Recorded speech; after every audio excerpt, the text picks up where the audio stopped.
Bonjour, dans cette première capsule vidéo, nous allons voir comment convertir les unités.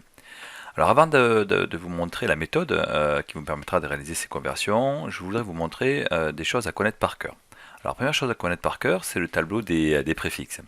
Alors on va le construire ensemble. Alors on va partir de l'unité. D'accord. Alors l'unité pourrait être la seconde, le mètre, le newton pour les forces, etc. etc. D'accord. Et on va partir ici avec les puissances de 10, 10 puissance 0, c'est-à-dire 1. Ok. Alors, 10 fois plus petit que l'unité, il y a le déci. 100 fois plus petit que l'unité, il y a le centi. 1000 fois plus petit que l'unité, il y a le milli. Alors, je n'ai pas besoin de mettre d'ailleurs le i. Hop, voilà. Le m suffira, on va juste mettre les symboles. Donc, je disais 10 fois plus petit, c'est-à-dire 10 moins 1. 100 fois plus petit, 10 moins 2, 0, 0, 1. 1000 fois plus petit, 10 moins 3. Ok. Et donc, vous voyez que chaque fois qu'on passe d'un préfixe à un autre, d'un sous-multiple à un autre, eh bien, on perd une puissance de 10. Voilà.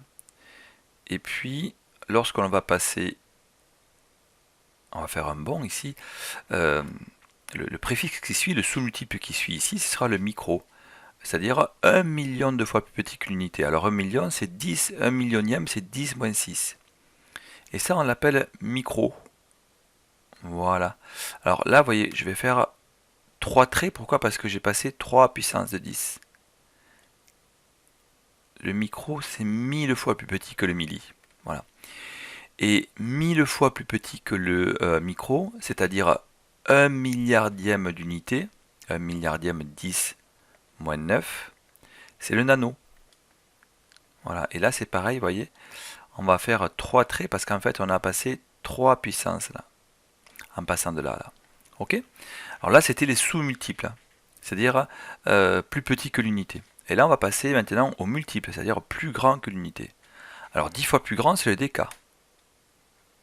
100 fois plus, alors 10 fois plus grand, c'est-à-dire 10 puissance 1. 100 fois plus grand, c'est l'hecto. 100 fois, c'est 10 puissance 2. 1000 fois plus grand, c'est le kilo.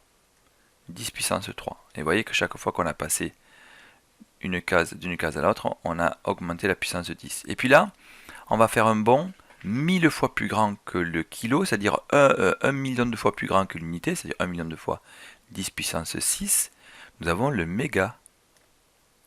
Attention à ne pas confondre avec le mètre. Le méga, c'est un préfixe avec un M majuscule, alors que le mètre, c'est M minuscule. Je fais 3 traits puisque je fais un saut de 3 unités en puissance. Et puis 1000 fois plus grand que le méga, c'est le giga. Et le giga, c'est 1 milliard de fois plus grand que l'unité. 10 puissance 9. Et vous voyez que là encore, on a fait un saut de 3 unités au niveau de la puissance. Voilà, donc ça c'est à connaître par cœur. Il y a d'autres choses à connaître par cœur pour être à l'aise. Eh bien, il faut savoir que 1 heure, c'est 60 minutes par exemple. Que 1 minute, c'est 60 secondes. D'accord. Dit autrement, ben, 1 minute c'est 1 soixantième d'heure. 1 seconde c'est 1 soixantième de minute. D'accord. Et donc 1 heure, ça fait 60 fois 60, 3600 secondes. Autre chose intéressante à connaître, c'est l'équivalence entre le système métrique et le système des litres. On sait que 1 décimètre cube, c'est égal à 1 litre. D'accord. Si on divise tout par 1000, on va obtenir que 1 centimètre cube, c'est 1 millilitre. Voilà, vous en retenez l'un ou l'autre. Voilà les choses qu'il faut connaître par cœur pour vraiment bien se débrouiller. Ensuite, nous allons pouvoir présenter la méthode. Alors la méthode, elle est plutôt simple. Je vais la décrire rapidement ici. Donc, premièrement, il faut connaître la frise des préfixes par cœur, celle que l'on vient de construire ensemble. Ça, c'est un préalable. Voilà. À la limite, si vous vous rappelez plus des puissances 10, c'est pas très grave, mais par contre, il faut absolument connaître la frise des préfixes. Je vous conseille d'associer à la frise les puissances 10 qui correspondent. Alors, la première question à se poser, c'est quel va être le signe de la puissance lorsqu'on convertit? puisque là, avec la méthode que je vais vous proposer, nous obtiendrons des conversions avec des puissances de 10, et non pas des 0,00001 par exemple, mais plutôt des 10-5, ça sera mieux. Donc la première question à se poser, c'est est-ce que l'unité, je prends par exemple ici, convertir 1 km en décimètres, est-ce que l'unité à gauche, ici, elle est plus grande ou plus petite que l'unité à droite? Ça, c'est la première question à se poser. Vous voyez, ici, là, le kilomètre, c'est plus grand que décimètre. D'ailleurs, quelque chose facile à repérer, si vous avez du mal à le repérer comme ça directement, vous allez sur le tableau, et vous voyez que ce qui est à gauche est forcément plus grand que ce qui est à droite. Toujours. Une unité à gauche, ici, est plus grande que l'unité à droite. Ok? Donc, par exemple, ici, le kilomètre, c'est bien plus grand que le décimètre. Donc, du coup, la puissance sera positive. Ce sera 10 plus quelque chose. Et ensuite, il suffira de compter le nombre de sauts qu'il faut faire pour partir de l'unité de départ, le kilomètre, jusqu'à l'unité d'arrivée, le décimètre.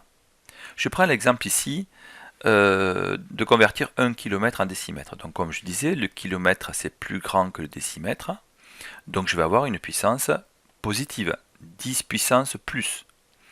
Et ensuite je vais compter le nombre de sauts qu'il faut passer de kilomètre à décimètre. Kilomètre c'est 1, 2, 3, 4 sauts. Donc c'est 10 puissance 4. Deuxième exemple, 1 nanomètre en décimètre. Un nanomètre c'est ici, d'accord? Décimètre c'est là, donc on voit bien qu'un nanomètre, puisqu'il est à droite, il est plus petit. Donc ce sera 10 moins. 10 moins quelque chose. Et je compte les sauts maintenant. Attention, une barre c'est un saut de 1. Donc là il y a 3 barres, ça fait 3, plus 3, 6, 7, 8. 10 moins 8. Vous voyez, c'est très facile. On va l'appliquer sur quelques exemples, vous allez voir. Hop, ici. Alors, je dois convertir le kilomètre en centimètre. Vous voyez que le kilomètre est à gauche par rapport au centimètre, et puis on sait bien que le kilomètre est quand même beaucoup plus grand que le centimètre, donc on sait qu'on peut écrire 10 plus quelque chose. Et on va compter le nombre de sauts qu'il y a entre le kilomètre et le centimètre. 1, 2, 3, 4 et 5. 10 puissance 5. Je passe au suivant. 1 décimètre par rapport à décamètre. Alors si on ne sait pas trop, on regarde sur le tableau.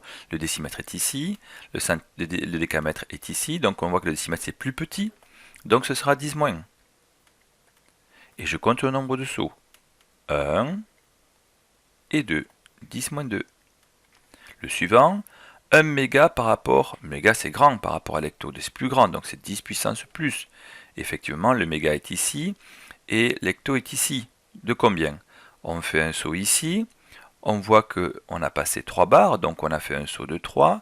3 plus 1, ça fait 4.